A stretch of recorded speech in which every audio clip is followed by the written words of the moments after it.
बिमला नाम की एक युवती एक बार अपने बाल झड़ने की समस्या के कारण एक चिकित्सक के पास जाती है। उसे बाल झड़ने के साथ साथ डैंड्रफ की भी समस्या थी। बाल धीरे धीरे करके सारे पकते जा रहे थे और झड़ते जा रहे थे। वो चिकित्सक के पास गई और अपनी सारी समस्या बता दी और इनके समाधान का उपाय पूछे। वो चिकित्सक बहुत बड़ा और बहुत विद्वान चिकित्सक थे। वो कहते हैं, हमारे शरीर के कुछ अंग ऐसे हैं जो अगर ठीक प्रकार से काम ना करे तो हमारा जीवन ही समाप्त हो जाएगा। कुछ अंग ऐसे हैं जो अगर ना रहे तो जो जीवन है बड़ा मुश्किल हो जाएगा, बड़ी कठिनाइयाँ होगी। लेकिन कुछ व्यवस्थाएं ऐसी भी है जो कि नहीं रहती है तो भी हमारे शरीर पर उसका कोई प्रभाव नहीं पड़ता है। लेकिन इसका अर्थ ये नहीं है कि हम उन चीजों का ध्यान ना रखें। फिर वो विद्वान चिकित्सक बोले, तुम्हारे इन समस्याओं का कारण है कि तुम ध्यान नहीं रखती, अपने ऊपर ध्यान नहीं रखती। भगवान ने जो भी कुछ मानव शरीर में दिया है, बनाया है, बनाई है व्यवस्था, उन सभी का ध्यान रखना हमारा कर्तव्य है। फिर वो चिकित्सक बोले, आज मैं तुम्हें जो जो चीजें बता रहा हूँ उसे तुम ध्यान से सुनना और पालन करना। सबसे पहला विषय है जो कि आपके बालों के जड़ को प्रभावित करता है, वो है डैंड्रफ, जो कि आपके बालों के मूल में सेबियस ग्लैंड होते हैं। उनसे एक तरल पदार्थ बनता है जिसे सीबम कहते हैं। ये सीबम आपके स्काल्प पर आता है जो कि जरूरी भी होता है। लेकिन जब ये सीबम ज्यादा बनने लगता है, ये सीबम आपके स्काल्प पर आता है जो कि जरूरी भी होता है। लेकिन जब ये सीबम ज्यादा बनने लगता है तो स्काल्प के ऊपर इकट्ठा होना शुरू हो जाता है, लेयर बननी शुरू हो जाती है और यहाँ पर फंगस भी पैदा होने लगती है। जो बैक्टीरिया होती है ये जो आपके स्किन पर खुजली पैदा करती है, इन्फ्लामेशन होती है, रेडनेस होती है और इससे धीरे धीरे जब समस्याएं बढ़ती चली जाती है तो बालों को बहुत अधिक नुकसान पहुंचना शुरू हो जाता है। तो बालों को ठीक रखने के लिए क्या करना होगा इसे तुम समझो। सबसे पहला बिंदु यहाँ आ जाता है सफाई रखना, क्योंकि ये जो सीबम है, ये जो इकट्ठा हो रहा है, ये सब कचरा ही है। तो ये जब कचरा आपके स्काल्प पर आएगा तो जितना देर तक ये वहाँ पर रुका होगा उतनी ही ज्यादा इसमें फंगस की पैदा होने की संभावना बढ़ जाएगी। ज्यादा फंगस होगी तो ज्यादा खुजली होगी और यहाँ पर बैक्टीरिया पनपेंगे। तो जरूरी क्या है कि अगर आपको डैंड्रफ है तो आपको प्रतिदिन अपने सर को अच्छे से साफ करना है। उसके बाद आप सामान्य नारियल का तेल अच्छे से जड़ों में प्रयोग करते हैं तो ये समस्या समाप्त होनी शुरू हो जाएगी। लेकिन सफाई का ध्यान विशेष रूप से रखना होगा। और अगर समस्या अधिक है, ठीक नहीं हो रही है, तो सरल आयुर्वेदिक उपाय करिए। आपको क्या करना है, त्रिफले के पानी से पहले आपको बालों को धोना है। त्रिफले का पानी बनाने के लिए आपको बस 2 ग्लास पानी ले लेने हैं और उसमें 2-3 चम्मच त्रिफला डाल लेना है और पहले उस त्रिफले से युक्त जल को सर में डाल के अच्छे से रगड़ना है। उसके बाद सामान्य पानी से धो लेना है। इतना करने के बाद आपको नारियल के तेल में लगभग आपको 100 ग्राम नारियल का तेल लेना है और उसमें 5 ग्राम कपूर डालना है। तो इसको आप अपने बालों की जड़ में प्रयोग करते हैं तो इससे जो ये फंगस आपके बालों में पैदा हो जाती है ये समाप्त हो जाएगी। 1 हफ्ते के अंदर ही जो आपकी डैंड्रफ की समस्या है समाप्त होनी शुरू हो जाएगी। अगर आपको दिन में लगाने में असुविधा होती है तो आप शाम को लगा करके सुबह सर धो सकते हैं। तो डैंड्रफ की समस्या नहीं होनी चाहिए और अगर ये लंबे समय तक है तो ये बालों को नुकसान पहुंचाती है। दूसरे स्थान पर जो हमने अनुभव किया है वो है ट्रैक्शन एलोपेशिया। कई बार देखा है कि जो व्यक्ति बड़े बाल रखता है, जो महिलाएं बड़े बाल रखती है, पीछे बांधती है और खींच के पीछे बांधते हैं तो निरंतर बालों के ऊपर एक खिंचाव रहता है पीछे की तरफ, जिससे ये ट्रैक्शन एलोपेशिया होना शुरू हो जाता है। बाल आगे तक नहीं रहते, ये पीछे पीछे जाना शुरू हो जाते हैं जिससे ये झड़ना और उड़ना शुरू हो जाते हैं। तो ऐसी स्थिति में बाल सामने से कमजोर हो जाती है। ये आजकल अधिकतर युवा युवती में देखने को मिलेंगे।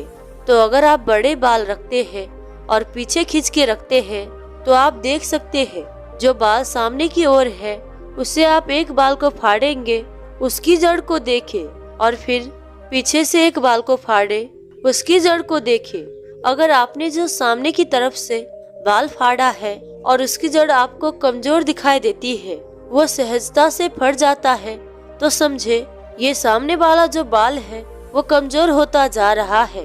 तो इसके लिए आपको खींच के अधिक समय तक बालों को बांध कर रखने से बचना होगा। तीसरे स्थान पर यह बहुत जरूरी है कि आप ध्यान रखें आपकी नींद कैसी है और आप चिंता तनाव की स्थिति में तो नहीं है, क्योंकि आपके नींद का भी और अगर स्ट्रेस बना रहता है लंबे समय तक तो सीधा प्रभाव आपको उसका बालों पर भी दिखाई देगा। इसी वजह से आज के समय में कम उम्र में ही युवाओं के भी बाल जाने शुरू हो गए हैं, क्योंकि इतनी भागदौड़ भरी जीवन शैली, प्रतिस्पर्धा, बहुत सारे ऐसे अपनी गलत आदतों के कारण चिंताएं तनाव पाल के रखता है व्यक्ति, जिसके कारण कम आयु में ही तनाव बढ़ने से, नींद ठीक से ना होने से, रूटीन ना होने से बाल जाने शुरू हो जाते हैं। तो बिल्कुल ध्यान रखो कि नींद अच्छी हो। और नींद कैसी हो? साउंड स्लीप, यानी जो बिल्कुल गहरी नींद होती है वो होनी चाहिए। अगर गहरी नींद आपकी रात्रि में 2-3 भी हो जाती है तो आपको बहुत अच्छे लाभ देती है, लेकिन उसके लिए आपका रूटीन अच्छा होना चाहिए। सोने और उठने का समय निश्चित हो और आप अच्छा आहार रखेंगे, योग का अभ्यास करेंगे, शरीर को थकाएंगे दिन में, तो उससे नींद अच्छी होगी, तनाव भी कम रहेगा। बाकी आप इसके लिए योग कर सकते हैं, प्राणायाम कर सकते हैं। चौथे स्थान पर आप समझे कि आपका पाचन तंत्र कैसा है, इस पर निर्भर करता है कि आपके बाल कैसे रहने वाले हैं। तो आप समझे कि अगर पित्त बढ़ा हुआ होता है तो उस स्थिति में बाल सफेद होने शुरू हो जाते हैं, पीलापन आना शुरू हो जाता है बालों में। तो इसका कारण है कि शरीर में पित्त बढ़ा हुआ है, एसिड बन रहा है ज्यादा, तो ऐसा होता है। तो अगर बात बढ़ा हुआ होगा, वायु ज्यादा बननी शुरू हो जाएगी तो बाल जाने शुरू हो जाएंगे। इसका उदाहरण आप समझे कि वृद्धावस्था में बात बढ़ती है। ये एक नियम है शरीर का कि बात बढ़ेगी वृद्धावस्था में। और अगर आप देखें कि वृद्धावस्था में व्यक्ति के बाल स्वाभाविक ही जाने शुरू हो जाते हैं, अगर ये बात का प्रभाव जवानी में ही आने शुरू हो जाते हैं या जिस भी आयु में आ जाता है तब भी बाल झड़ने शुरू हो जाएंगे, ये बड़ा ही स्वाभाविक है। और अगर कफ है तो कफ प्रकृति ऐसी है कि जिसमें बाल अच्छे ही रहते हैं। आपको बात और पित्त से विशेष बचना है। इसके लिए जो आप प्रोसेस फूड खाते हैं, जो डब्बा वाली चीजें खाते हैं, जो तली चीजें खाते हैं, फास्ट फूड खाते हैं, जंक फूड खाते हैं, इनको बदलो। जब तक डाइट नहीं ठीक करोगे तब तक आप समझे कि कुछ बदलाव नहीं हो सकते। आपके शरीर पर भी और आपके मन पर भी अन्न का सीधा प्रभाव पड़ता है। तो अगर मानसिक शांति चाहिए, शरीर को ठीक रखना है, पाचन को ठीक रखना है, त्वचा को ठीक रखना है, बुढ़ापा नहीं आएगी जल्दी जब आप सात्विक आहार लेते हैं, क्योंकि ये आपके शरीर को रिपेयर करता है। फलों से आप जो नेचुरल रिसोर्स से आने वाली प्रोटीन है वो लेते हैं, ये सारी चीजें आपको बेहतर बनाती है। तो बाहर की चीजें खाना बंद करें और आपको फलों का प्रयोग करना है। दिन में 2 बार फल खाएं। अगर आप 2 बार फल खाते हैं, दिन में अच्छी सब्जी का प्रयोग करते हैं, रोज सब्जी का अच्छा प्रयोग करते हैं, तो इतना भी आपके लिए काफी होगा। 5वें स्थान पर आप समझे कि योग अभ्यास इसमें बहुत ही उपयोगी है। सरल अभ्यास होते हैं। रोज 10-15 मिनट अगर आप देंगे तो बड़े अच्छे लाभ होंगे। इसमें शीर्षासन का अभ्यास बहुत उपयोगी होता है।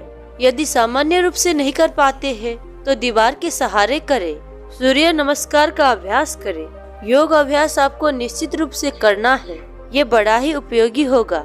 6ठे स्थान पर आप ये समझे कि क्या वो चीजें हैं जिनका आप बालों पर प्रयोग करते हैं जो सहजता से आपके पास उपलब्ध है। क्या क्या आप ले सकते हैं? तो सबसे पहले आता है कि बालों को कैसे धोए, और दूसरा आता है कि बालों में कैसे तेल का प्रयोग करें। बालों को धोने के लिए आंवला ले लेना है, सूखे वाला लेना है, और सिकाकाई लेना है सूखे वाला और दोनों को कूट लेना है। बहुत बारीक करने की जरूरत नहीं है, बस आपको कूट लेना है। कूटने के बाद आपको इसको रात्रि में जल में भिगो देना है। सुबह उठ के आपको उसको अच्छे से मसल लेना है, पानी के अंदर ही। अब पानी में इसके गुण पूर्ण रूप से आ गए हैं। अब इस पानी को आप छान ले। छानने के बाद इसमें थोड़ा नींबू मिला लेंगे। 1 या 2 नींबू आप इसमें निचोड़ लेंगे और इसको आप अपने बालों में प्रयोग कर लेंगे। सरल सा प्रयोग है और बाल इससे आपके अच्छे से साफ हो जाएंगे और जो आंवला सिकाकाई के गुण है वो भी आपके बालों को मिलेगी। अब बात करते हैं कि तेल का कैसे प्रयोग करना है। तो इसमें आपको नारियल का तेल ले लेना है और आपको भृंगराज ले लेना है। भृंगराज का आपको चूर्ण लेना है और जैसे आपने 100 ग्राम नारियल का लगभग तेल लिया और उसमें आपको 1 चम्मच भृंगराज का चूर्ण डाल देना है और इसको फिर हल्की हल्की आंच पर पकाते रहना है। जब ये अच्छे से पक जाए और मिल जाए, आपको लगे कि ये पक गया, तो आपको उतार करके आपको छान लेना है और इसका प्रयोग आपको अपने बालों में करना है। भृंगराज के जो बालों पर प्रभाव है वो बड़े अच्छे हैं। ये ब्लड सर्कुलेशन को भी बढ़ाएगा, दिमाग को शांत भी करेगा। ये एंटी फंगल भी है।